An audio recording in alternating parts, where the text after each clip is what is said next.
I watched a bloke do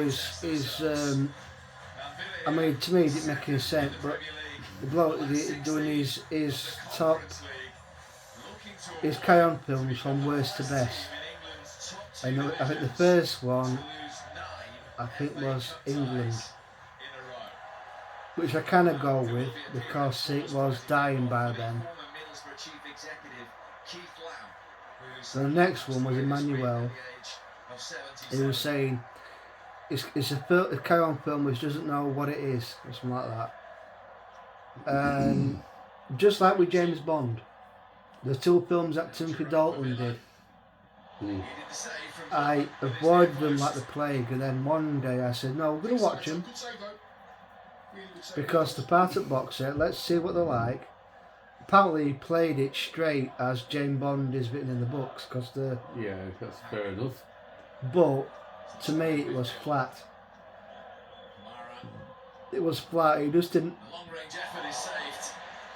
Maybe because we were used to the kind of sexed up versions that Sean Connery did and Roger Moore, where there was a bit of humour, like in Too serious. Yeah, Diamonds Are Forever, where it was that woman with the red wig.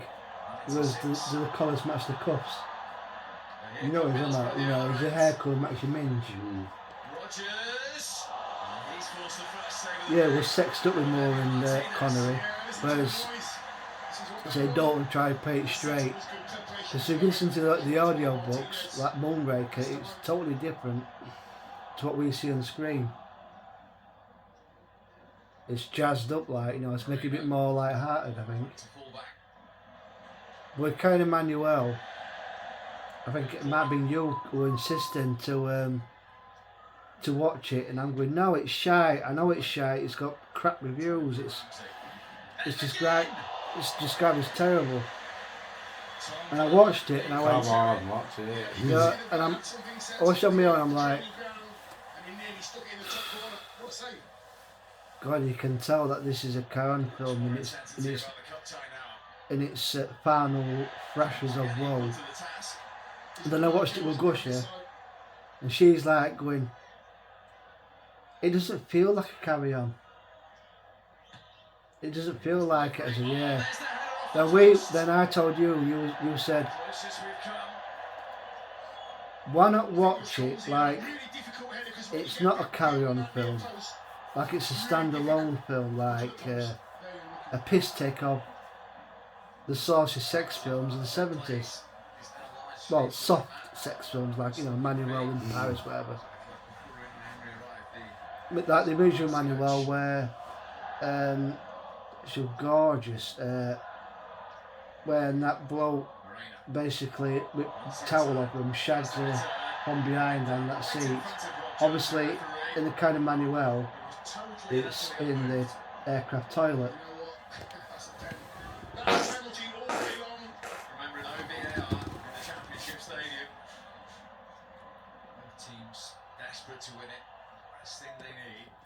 So when I watched it in that context, I'm like, you know something? I said to her, you know what says it for me, Gusher?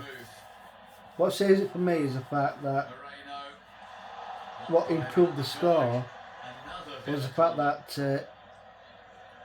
you know, a sterling effort with Kenneth Connor as the chauffeur, Peter Butterworth as the oldest boot boy ever.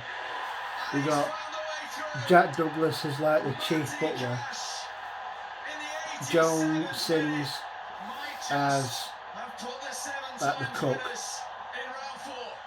Who else is this? Jack Douglas, isn't there? Kenneth Connor, Joan Sims, Peter Butterworth, Jack Douglas. Bell Reed and Bell Reed plays the mother of the bloke who she seduces on the aircraft. yeah.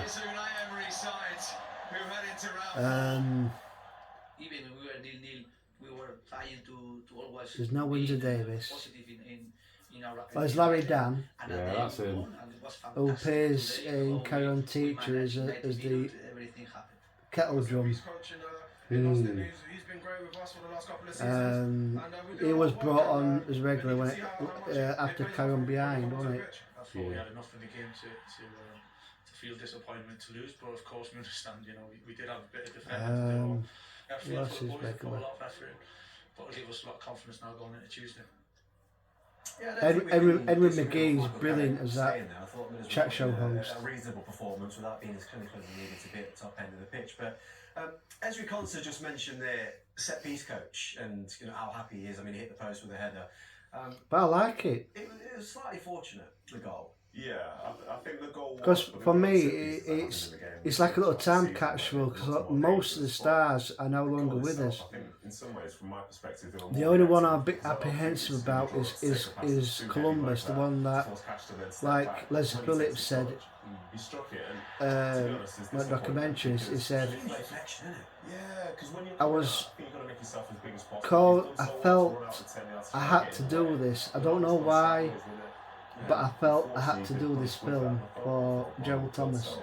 And obviously, not long after the film was finished, he died of a heart attack. But both, well, all of them really. John Whitfield, this guy's getting a lot of Jim Dale will come back. Good at set pieces because their coach seems to be on the screen as much as anyone else. Jack Douglas, As long as it works, I'm sure he's going to find Leslie Phillips will come back. Well, there were 3 games played on Thursday and Friday when Premier League sides. So it was just terrible. But they did it because for Gerald. Because they didn't know, obviously, Gerald was going to have a heart attack. There was meant to be loads of goals. And remember a time when 6 FA Cup games against Premier League opposition. it wasn't the film's idea to cast in stars, it was something, it was the backers, wasn't it, that existed, that forced them to hire. Yeah, I mean, I felt, in a way, I felt so for like Charles Archer. I mean, he was an eccentric like his mother, apparently. But obviously, they got rid of him. This wasn't the ideal draw for Brentford, a 4-1 defeat to Wolves After carrying abroad, wasn't it? Because he was demanding a bigger stars from that with his name, and that Peter Rodgers was a notorious tight ass. He said that documentary. He goes, Yeah, the Carroll stars are struggling when he buys himself a new fucking Rolls Royce. yeah, and do you remember those probably 25 minutes we had breaks? I think it was on Sunday afternoon. The Carry On compilations. Remember them? That's Carry On or something. I remember Carol laughing, that was on Tuesday, it was at 7 till 8. That gives us different scenes. And that could be it. They've got a replay at Molineux ahead of them. Because of all the, because what they started pissed off by is all those shows which show the repeats. All the when I first started getting the films on VHS cassette. yeah. All the stuff money that they could have made off the TV rights, and they was just given a flat fee. Was it easy £5 grand, that's it, no more. Yeah, so off. Eze dangerously close to a winner for Palace in the penultimate minute of stoppage time. Back to today now. 3 all championship ties, starting with leaders Leicester at nil. Just 3 years ago, Leicester were beginning a cup run that would finish in glory at Wembley. It's taken a while to regain their swagger. They're now a second-tier team playing first-class football. Take Cesare Casadei's opening goal against Millwall. The Lions had been in good nick going into this and made much of the running, but a few silky Leicester touches took it further out of their reach. Ricardo Pereira made it 2. You rarely get an easy ride at Millwall though. 11 minutes into the second half, Duncan Watmore made this interesting. Leicester reasserted control not through intricacy but simplicity. A catapult forward and a loose cannon. Tom Cannon rounded Matthias Sarkic and kept his lead. 3-1, but not yet done. Because back came Millwall again. Zian Fleming unmarked, unerring. 3-2. Leicester made to sweat, but they were eventually through. After Wayne Rooney served up 83 days of disappointment for Birmingham City fans, they're hoping for a dollop of something sweeter from interim boss Steve Spooner. An all-championship tie for them against Hull City.